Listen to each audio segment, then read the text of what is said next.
तो दिल्ली में साल दर साल मच्छरों का आतंक बढ़ता ही जा रहा है। बीते साल शायद ही कोई ऐसा घर रहा होगा जहां डेंगू या फिर चिकनगुनिया का मरीज मौजूद नहीं था, लेकिन आज इन मच्छरों के आतंक को खत्म करने या यूं कहें कि डेंगू की अचूक दवा के बारे में दिल्ली आज तक आपको बताने जा रहा है। तो देखिए हमारी रिपोर्ट, क्योंकि रिपोर्ट सीधे आपकी सेहत से जुड़ी है।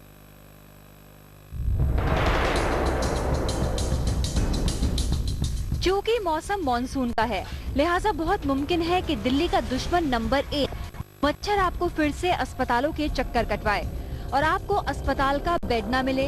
लेकिन दिल्ली आज तक आपको कुछ ऐसे घरेलू नुस्खे बताने और दिखाने जा रहा है जो आपको किलर मच्छर का शिकार बनने के बावजूद अस्पतालों के चक्कर नहीं कटवाने देगा। इन तस्वीरों को देखिए, हर घर के किचन में ये मौजूद होती हैं। बस यूं समझ लीजिए, घर के किचन में रखी यही चीजें आपको अब की बार मच्छर के डंक से महफूज करेंगी। तो चलिए पहले आपको बताते हैं कि अगर आपको डेंगू, चिकनगुनिया या फिर मलेरिया होता है तो आप घरेलू नुस्खों के जरिए कैसे अपना इलाज कर सकते हैं। डेंगू चिकनगुनिया होने पर सबसे पहले आप बकरी के दूध का इस्तेमाल करें। बकरी का दूध प्लेटलेट्स बढ़ाने का काम करता है। पपीते के पत्तों को पानी में उबालकर रोजाना पीने से भी आपके प्लेटलेट्स तेजी से बढ़ेंगे। थोड़ी सी चीज़ें हैं हमारे पास जिनको हम लेंगे। अगर आपको डेंगू है या आपको चिकनगुनिया से आप सफ़र कर रहे हैं तो ऐसे में मेन ये होता है कि आपके प्लेटलेट्स बहुत गिर जाते हैं, स्पेशली जब डेंगू होता है। तो उसके लिए आप बकरी का दूध जो होता है, अपना नॉर्मल मिल्क प्रोडक्ट्स करके आपको बकरी का दूध लेना चाहिए, क्योंकि वो प्लेटलेट्स इंक्रीज करने में काफ़ी हेल्प करता है। साथ ही में पपीते के पत्ते जो होते हैं वो आपको बहुत हेल्प करते हैं प्लेटलेट्स इंक्रीज करने में, क्योंकि ऐसे हम देखें तो डेंगू के लिए कोई मेडिसिन नहीं है, सिर्फ आपके प्लेटलेट्स काउंट इतना गिर जाते हैं, उसकी वजह से आपको ये सब प्रॉब्लम्स आती हैं।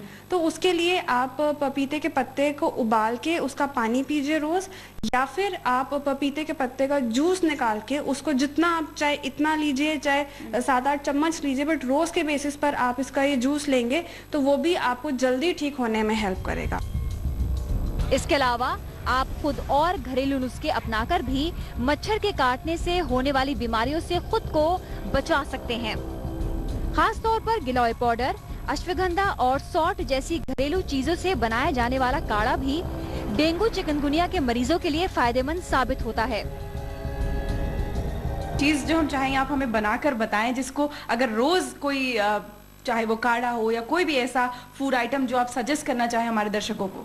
जी बिल्कुल, यहाँ पर थोड़ी सी मैंने प्रिपरेशन कर रखी है, तो हम कुछ ऐसा बहुत ही इजी होम रेमेडी वाले काढ़े बनाएंगे जो कि आपको डेंगू और चिकनगुनिया के लिए स्पेसिफिकली हेल्प करेगा। तो ये मेरे पास है थोड़ा सा, यहाँ पे जैसे कि मैं गिलोय बता रही थी, गिलोय पाउडर है, इसको थोड़ा सा आपने डाला एक फ्राइंग पैन में। साथ ही में ये मैंने लिया है अश्वगंधा। तो गिलोय और अश्वगंधा की बहुत अच्छी इम्यूनिटी बूस्टिंग प्रॉपर्टीज़ होती हैं, तो इनको हम लेंगे इम्यूनिटी के लिए। साथ ही में सौंठ हो गया, ये सौंठ पाउडर है। तो सौंठ जैसे कि हम डालते हैं, सूखा जिंजर होता है, तो जिंजर की बहुत अच्छी एंटी इन्फ्लेमेटरी प्रॉपर्टीज़ होती हैं। तो जैसे कि हम जानते हैं कि चिकनगुनिया में आपको बहुत ज़्यादा जॉइंट पेन्स होते हैं, ठीक होने के बाद भी लोग कंप्लेंट करते हैं 6-6 महीने तक कि हमको उठने में, चलने में बहुत तकलीफ है। तो क्योंकि सौंठ की ये एंटी इन्फ्लेमेटरी प्रॉपर्टीज़ हैं, ये आपको जॉइंट पेन्स के लिए हेल्प करेंगी। और इसके साथ साथ ये है गुगुल, यहाँ पे इसकी भी जो बहुत अच्छी प्रॉपर्टीज़ हैं वो जॉइंट पेन्स पे, आपको पेन रिलीविंग प्रॉपर्टीज़ होती हैं गुगुल की। तो थोड़ी थोड़ी हम ये सारी चीज़ें लेंगे और इनको हमने डाला एक फ्राइंग पैन में, और साथ ही में हम थोड़ा पानी डालेंगे इसके अंदर। ध्यान ये रखना होता है कि ये सारी चीज़ें थोड़ी गर्म तासीर की होती हैं, और अगर आपने इनको रेगुलर बेसिस पे लेना है तो आपको इनको थोड़ी सी क्वांटिटी देख के लेना पड़ेगा, नहीं तो आपको मुंह पे कभी छाले हो सकते हैं या इंटरनली बॉडी में हीट ज़्यादा हो सकती है। तो ये आप करेंगे। साथ ही में मैं आपको बोलूँगी कि ये थोड़े से यहाँ पे तुलसी के पत्ते हैं, तुलसी और नीम भी आपको हेल्प करेगा, एंटी वायरल प्रॉपर्टीज़ होती हैं इनकी। तो ये तुलसी के पत्ते और नीम के पत्ते हम डालेंगे।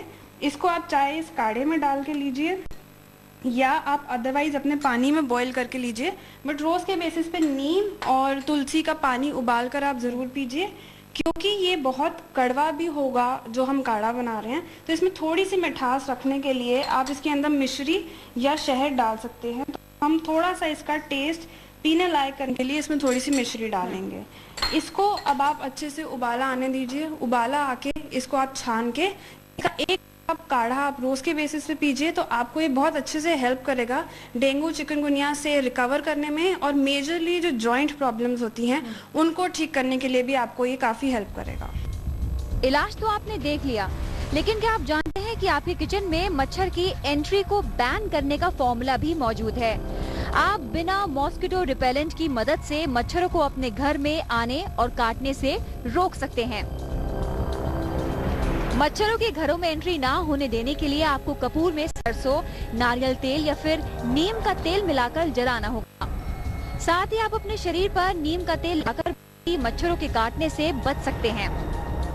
कैम्फर होता है, यानी कि कपूर जिसे हम हिंदी में बोलते हैं, उस कपूर को अगर आप अपने घर में जलाएं, उसके अंदर थोड़ा सा आप 4-5 ड्रॉप, कभी आपने सरसों का तेल डाल दिया, कभी आपने कोकोनट ऑयल डाला, कभी यूकलिप्टस ऑयल या नीम ऑयल, 4-5 ड्रॉप्स इन ऑयल्स की आप कपूर के अंदर डाल के, चाहे उसको गुड नाइट कॉइल मैट के अंदर जलाइए, या आपका जैसे एयर डिफ्यूज़र होता है, जो ऑयल डिफ्यूज़र है जिससे कि पूरी आपके आसपास में हवा फैलती है, उसके अंदर ये जलाएंगे तो उससे ये एक नेचुरल मॉस्किटो रिपेलेंट है, उसकी फ्रेगनेंस या उसकी स्मेल से मच्छर आपके आसपास नहीं आएंगे। साथ ही में अगर कभी आप नीम ऑयल अपने बॉडी पे लगाते हैं तो वो भी उसकी स्मेल से मच्छर आपके आसपास नहीं आते हैं। तो इस तरह से आप प्रिवेंट कर सकते हैं अपने आप को डेंगू और मलेरिया से बचाने के लिए। क्योंकि बीते दिनों दिल्ली में स्वाइन फ्लू के मरीजों की संख्या भी देखी गई, लिहाजा आपके किचन में स्वाइन फ्लू से निपटने के भी इलाज मौजूद हैं। हवा में फैलने वाले इस वायरस को भी घरेलू नुस्खों से दूर किया जा सकता है। गिलोय का काढ़ा आपको स्वाइन फ्लू से बचाता है। गिलोय में सेंधा नमक, काली मिर्च, कच्ची हल्दी डालकर काढ़ा बनाएं। मीठे के लिए आप इसमें मिश्री का इस्तेमाल कर सकते हैं। गिलोय के साथ आप काढ़ा बना सकते हैं, जिसके अंदर आप थोड़ा सा सेंधा नमक डालेंगे, आप उसी के अंदर थोड़ी सी काली मिर्च डाल दीजिए, थोड़ा सा आप कच्ची हल्दी है ये डालिए, इन सबको आप मिक्स करके इसका काढ़ा बनाइए। मीठे के लिए वही आप इसके अंदर चीनी की जगह मिश्री या शहद डाल सकते हैं। ये सब चीज़ें मिक्स करके ये काढ़ा रोज के बेसिस पे पीजिए, तो ये आपको स्वाइन फ्लू के लिए हेल्प करेंगे। इसके अलावा मौसमी का इस्तेमाल भी आपको बीमारियों से बचाता है। मौसमी का रोजाना इस्तेमाल शरीर में पैदा होने वाले डेड सेल्स को मारता है। रोशनी ठोक ने, दिल्ली आज तक। डेंगू की अचूक दवा के बारे में तो आपने देख लिया, अब आपको दिखाते हैं कि बरसात के मौसम में कैसे आप खुद को इन मच्छरों से महफूज रख सकते हैं। डॉक्टरों के मुताबिक बरसात में बीमारियां सबसे ज्यादा घर करती हैं, लेकिन अगर सही खान पान और तरीका इस्तेमाल किया जाए तो फिर इन बीमारियों से बचा जा सकता है।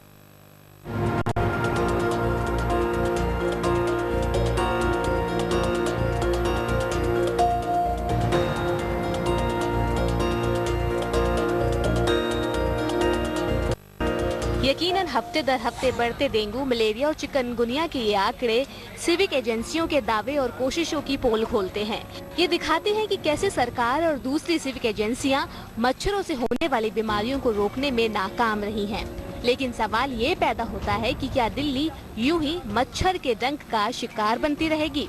तो चलिए दिल्ली आज तक आपको बताता है कि बिना सरकार की मदद से आप कैसे खुद को मच्छरों से महफूज और खुद को फिट रख सकते हैं। दरअसल डॉक्टरों की माने तो बरसात वाला मौसम सबसे ज्यादा लोगों को बीमारी का शिकार बना है। बरसात के मौसम में रोग प्रतिरोधक क्षमता यानी इम्यून सिस्टम बहुत कमजोर हो जाता है। डॉक्टरों के मुताबिक बरसात में बीमारियों से बचने के लिए सादा खाना खाएं, ठंडी और तली हुई चीजों का सेवन ज्यादा ना करें, वायरल डिजीज वाले मरीज पानी का सेवन ज्यादा ना करें। क्योंकि हम देख रहे हैं कि अक्सर वायरल डिजीज के टाइम पे एक भ्रम के चलते लोग बहुत अधिक मात्रा में पानी पीते हैं कि शायद पानी अधिक पीने से जो है उनको बॉडी का डिटॉक्सिफिकेशन होगा, वायरस उनकी बॉडी से फ्लश आउट हो जाएगा। तो इस भ्रम में बिल्कुल ना रहें। पानी जो है बहुत ही अपनी आवश्यकता के अनुसार हो सके तो कम मात्रा में पिएं। लेकिन यहाँ सवाल भी पैदा होता है कि आखिर बरसात में इम्यून सिस्टम यानी रोग प्रतिरोधक क्षमता को कैसे बढ़ाया जा सकता है ताकि डेंगू, मलेरिया और चिकनगुनिया जैसी सीजनल बीमारियों से बचा जा सके। तो इसके लिए डॉक्टर सलाह देते हैं तुलसी का भरपूर इस्तेमाल करें। काली मिर्च भी आपको बरसात में होने वाली बीमारियों से बचाती है। बेल पत्थर भी रोग प्रतिरोधक क्षमता को बढ़ाता है। रात को सोते समय हल्दी वाला दूध आपको स्वस्थ रखता है। रात भर भीगा हुआ मुनक्का सुबह खाने से भी रोग प्रतिरोधक क्षमता बढ़ती है।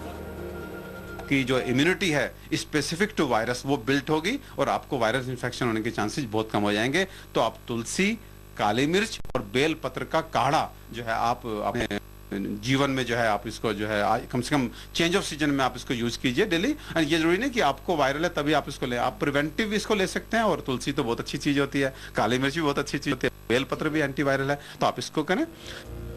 कुल मिलाकर ये कहा जा सकता है कि घरेलू नुस्खे आप बरसात वाले इस मौसम में न सिर्फ बीमार होने से बचा सकते हैं बल्कि आपको स्वस्थ भी रख सकते हैं। रोशनी ठोकने, दिल्ली आज तक। आपके किचन में ही डेंगू की अचूक दवा मौजूद है, लेकिन आपको इस दवा की क्यों जरूरत है? ये हफ्ते दर हफ्ते एमसीडी के जारी आंकड़े बताते हैं, जिनके मुताबिक दिल्ली में मच्छरों का आतंक लगातार बढ़ता जा रहा है। देखिए रिपोर्ट। हम चाय पीते हैं तो उसके अंदर आप कोशिश कीजिए कि थोड़ा सा दालचीनी हो गया, मुलेठी हो गया, कभी अदरक हो गया, क्लोव्स हो गए, ये सब आप डाल के लीजिए, क्योंकि इन सब के अंदर एंटी वायरल प्रॉपर्टीज होती हैं जो कि आपकी इम्यूनिटी बनाती हैं और आपको प्रोटेक्ट करती हैं बहुत सारी बीमारियों से। इम्यूनिटी अगर हमारी अच्छी है तो हम जो है किसी भी बीमारी से फाइट कर सकते हैं, इंक्लूडिंग वायरल डिजीज जैसे डेंगू है, चिकनगुनिया है।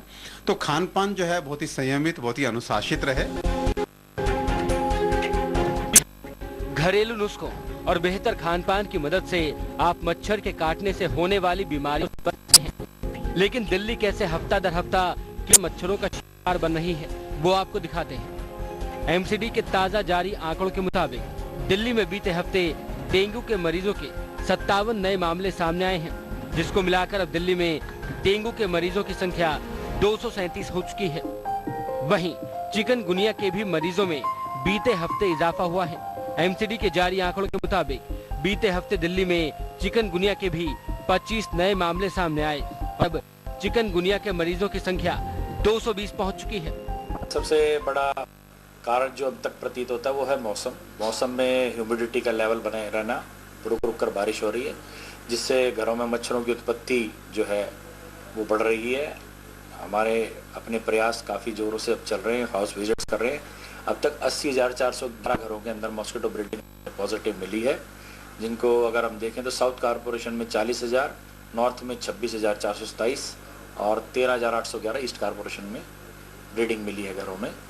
तो इससे लगता है कि हमें थोड़ा और अलर्ट होने की ज़रूरत है। घरों के अंदर हमें जो मॉस्किटो ब्रीडिंग के लिए कंडीसिव प्लेसेस है जहाँ पे मॉस्किटो ब्रीडिंग हो सकती है उत्पत्ति, ऐसे स्थानों की जांच सप्ताह में जरूर करनी होगी। डेंगू चिकनगुनिया के अलावा मलेरिया भी लगातार दिल्ली का दुश्मन बना हुआ है। सीधे लफ्जों में कहें तो इस बार मलेरिया डेंगू और चिकनगुनिया के मुकाबले ज्यादा पैर पसार रहा है। बीते दिल्ली में मलेरिया के 59 और नए मामले सामने आए। अब कुल मलेरिया के मरीजों की संख्या यानी 304 पहुंच गई है। कि आज दिल्ली के अंदर मलेरिया, डेंगू, चिकनगुनिया के केस बढ़ रहे हैं। जो पिछले साल थे उसके मुकाबले तकरीबन बराबर का ही मामला चल रहा है और मलेरिया के केस तो बहुत ज़्यादा हैं पिछले साल के अप्रोक्सीमेट अब की बार। तो देखिए बात सीधी सी है, भारतीय जनता पार्टी भी राजनीति करने पे लगी हुई है, कांग्रेस भी राजनीति करने पे लगी हुई है। वो PWD के नालों पे तो चर्चा कराते हैं लेकिन कभी MCD के नालों पे चर्चा नहीं कराएंगे। वो दिल्ली के अंदर डेंगू, मलेरिया, चिकनगुनिया बढ़ रहा है, इस पर चर्चा नहीं कराएंगे। उन्हें तो अपने नए जोन बनाने की चिंता ज़्यादा है, ना कि डेंगू और मलेरिया रोकने की उनको कोई चिंता है। क्योंकि मौसम विभाग ये भविष्यवाणी कर रहा है कि इस हफ्ते दिल्ली में अच्छी बारिश होगी और जिसकी शुरुआत भी हो चुकी है, लिहाजा बहुत मुमकिन है कि जिस तरह से लगातार डेंगू, चिकनगुनिया और मलेरिया के मरीजों की संख्या बढ़ रही है, आने वाला हफ्ता कोई नया रिकॉर्ड बनाए। रवीश पाल सिंह के साथ ब्यूरो रिपोर्ट, दिल्ली आज तक। यहाँ रुकेंगे छोटे से ब्रेक के लिए, लेकिन आप कहीं जाइएगा नहीं क्योंकि हमारी खास पेशकश जारी। दिल्ली में लोगों को डेंगू, चिकनगुनिया और मलेरिया तो बीमार ही रहा है, साथ ही इस बार दिल्ली की सड़कों पर बने गड्ढों में बढ़ते पानी ने चौथे दुश्मन को भी पैर पसारने का मौका दे दिया है। और ये दिल्ली का चौथा दुश्मन है स्वाइन फ्लू। जी हाँ, स्वाइन फ्लू दिल्ली में 3 जान भी ले चुका है। मच्छर यानी दिल्ली के लिए सबसे बड़ा खतरा। बहुत कंसर्न है हम इस बात के लिए क्योंकि अब ये छोटा बेबी है, he is not even 2 years, तो इसको मॉस्किटो शायद बाइट करा है, तो वही दिखाने के लिए लाए थे कि क्या किस चीज़ ने बाइट करा है। इसकी पूरी लेग स्वेल हो गई है और कुछ पता नहीं है कि क्या चीज़ ने काटा है, क्या करा है। सुना आपने, मच्छर के काटने भर से लोग खौफ में आ जाते हैं कि कहीं उन्हें वो 3 खतरनाक बीमारी तो नहीं हो जाएगी जो दिल्ली वालों की 3 सबसे खतरनाक दुश्मन है। जी हाँ, डेंगू, चिकनगुनिया और इस साल उभरे मलेरिया ने दिल्ली वालों को दहला रखा है। पर ठहरिए, खतरा महज इतना नहीं है। आपको दहलाने के लिए अब आ गया है दुश्मन नंबर 4। अब हम है आपकी जान का नया दुश्मन। वक्त से पहले दिल्ली आ गया है H1N1 वायरस। दिल्ली की हवा में तैर रहा है स्वाइन फ्लू का खतरा। जान बचानी है, सांसें संभाल कर लीजिएगा। यानी इस बार की बारिश दिल्ली के तरफा आफत लेकर आई है। आमतौर पर हर साल H1N1 वायरस सर्दियों की शुरुआत में हल्की ठंड में पनपता है, लेकिन पिछले करीब महीने भर से डॉक्टरों के पास स्वाइन फ्लू के मरीज आने शुरू हो गए हैं, तो वो भी हैरान हो गए। दिल्ली सरकार के मुताबिक जनवरी से अब तक दिल्ली में 320 मामले पॉजिटिव पाए गए हैं। जुलाई से पहले स्वाइन फ्लू से 2 मौतें हुई थी, यानी कि अब दिल्ली में स्वाइन फ्लू से मरने वाले लोगों की संख्या 2 से बढ़कर 3 हो गई है। दिल्ली सरकार ने जारी किया अब तक के स्वाइन फ्लू का आंकड़ा। जनवरी 1 से अब तक दिल्ली में स्वाइन फ्लू से 3 मौतें हो चुकी हैं। इस सीजन में स्वाइन फ्लू से पहली मौत देश के सबसे बड़े अस्पताल एम्स में हुई है। जिस शख्स की मौत हुई वो फरीदाबाद का रहने वाला था, उसे वेंटिलेटर पर भी रखा गया था। इस साल अब तक स्वाइन फ्लू के 21 मामले पॉजिटिव पाए गए, जबकि जुलाई में 7 मामले सामने आए। ये वायरस बूढ़े, बच्चे या डायबिटिक लोगों को सबसे ज्यादा परेशान करता है। ऐसे में उनको फौरन अस्पताल पहुंचाना चाहिए। परिवार के किसी एक शख्स को अगर स्वाइन फ्लू हुआ है तो दूसरे लोगों को बहुत आसानी से फैलने का डर है। ऐसे में दूसरे लोगों को तुरंत डॉक्टर से सलाह लेनी चाहिए। जिन्हें स्वाइन फ्लू है उनसे हाथ न मिलाएं। वायरस के इन्फेक्शन को रोकने के लिए N95 के मास्क जरूर पहनने चाहिए। प्रिवेंशन सबसे ज्यादा इंपॉर्टेंट है। बेसिक हैंड हाइजीन, हाथ धोना, छींकें हैं, जुकाम है, फेस कवर रखना, हाथ नहीं मिलाएं अगर जैसे हाथ पे बलगम है। इन सब बेसिक चीज़ों का अगर हम बेसिक एटिकेट आइसोलेट करें थोड़ा सा, अगर कोई घर में बुजुर्ग लोग हैं और किसी यंग मेंबर को अगर घर पे इस तरह के सिम्टम्स आ रहे हैं, उनको थोड़ा सा सेपरेट करें ताकि वो औरों को ना फैलाएं। सबसे ज्यादा चिंता की बात है कि स्वाइन फ्लू का वायरस हल्की ठंड में पनपता है। ये हर साल म्यूटेट करते हैं। जो लोग गर्मियों में पहाड़ और ठंडी जगहों पर घूमने जाते हैं वो आसानी से इसकी चपेट में आ जाते हैं। ऐसे में इससे बचने का एक ही रास्ता है, वो है जागरूकता और रोकथाम। ये बुजुर्ग, छोटे बच्चों और ट्रांसप्लांट के मरीजों को जल्दी इन्फेक्ट करता है। थूक, बलगम, ड्रॉपलेट से हवा में फैल जाता है। हाथ धोने, फेस कवर करने से और वैक्सीन से इससे बचा जा सकता है। ये वायरल इन्फेक्शन है जो हर जगह फैलेगा, इन्फेक्शियस डिजीज है, तो ऐसा नहीं आप कंटेन नहीं कर सकते एक जगह। तो आजकल ट्रैवल है, वर्क रिलेटेड, प्लेजर रिलेटेड, लोग ठंडी जगहों पे जा रहे हैं, पहाड़ के इलाके में जा रहे हैं, या वहाँ से कोई इन्फेक्शन कॉन्ट्रैक्ट करता है, या तो वापस अगर दिल्ली में, NCR में या कहीं भी अपने स्टेट में जाता है, तो उस इलाके में वो अगर उसको वायरस को, जैसे थोड़ा ठंडा वेदर कंड्यूसिव रहता है तो वो सस्टेन करता है, तो वो वायरस फैलने के चांसेस होते हैं। फिलहाल H1N1 का बढ़ता असर देखते हुए सरकारी या प्राइवेट अस्पतालों में स्वाइन फ्लू मरीजों को सबसे अलग रखने की हिदायत दी गई है। रुकेंगे एक और छोटे से ब्रेक के लिए, फौरन हाजिर होंगे, हमारी खास पेशकश जारी।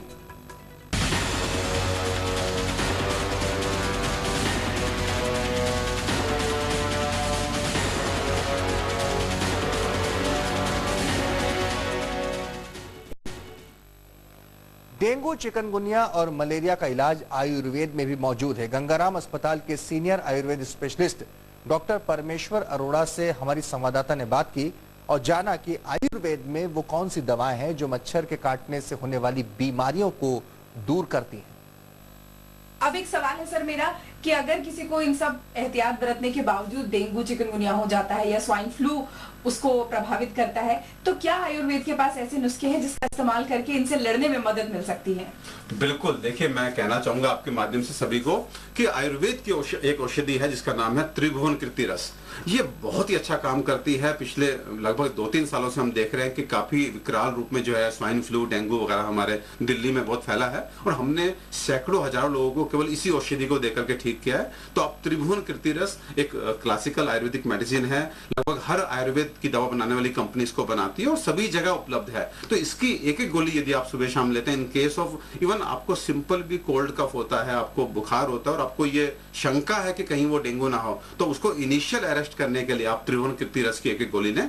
साथ में प्रवाल पिष्टी, गोदंती भस्म, ये सब कैल्शियम है लेकिन बहुत अच्छा एंटीवायरल काम करते हैं। जब भी थ्रोट इन्फेक्शन होता है तो आप देखिए गोदंती हम देते हैं और उससे बहुत अच्छे रिजल्ट मिलते हैं। तो ये सब आयुर्वेदिक औषधियां हैं जो निर्भय होकर कोई भी प्रयोग कर सकता है। आप आयुर्वेदिक डॉक्टर आज मुझे लगता है कि सभी जगह उपलब्ध हैं, सरकार की डिस्पेंसरीज हैं, आप उनसे जाके मिलिए, मिल करके ले लीजिए। लेकिन त्रिभुवन कीर्ति एक ऐसी दवा है जो मुझे लगता है कि सरकार को भी ध्यान देना चाहिए। इतना अच्छा इसका रिजल्ट आता है कि ये बहुत ही सस्ती, मेरे ख्याल से 1 रुपए की एक गोली होगी और आपको 5 दिन के लिए 10 गोलियां खानी है और आपका स्वाइन फ्लू और चिकनगुनिया जो है खत्म।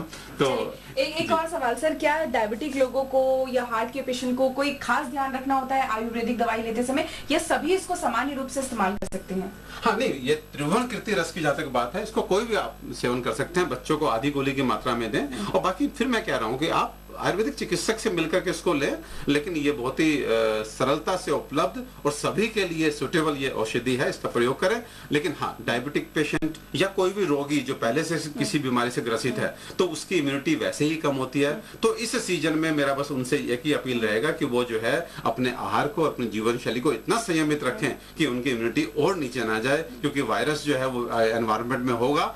कोई चीज अगर आपको बचाएगी वो बचाएगी आपकी इम्यूनिटी। और इस खास पेशकश में इतना ही, लेकिन खबरों का सफर जारी है। आप बने रहिए हमारे साथ और देखते रहिए दिल्ली आज तक।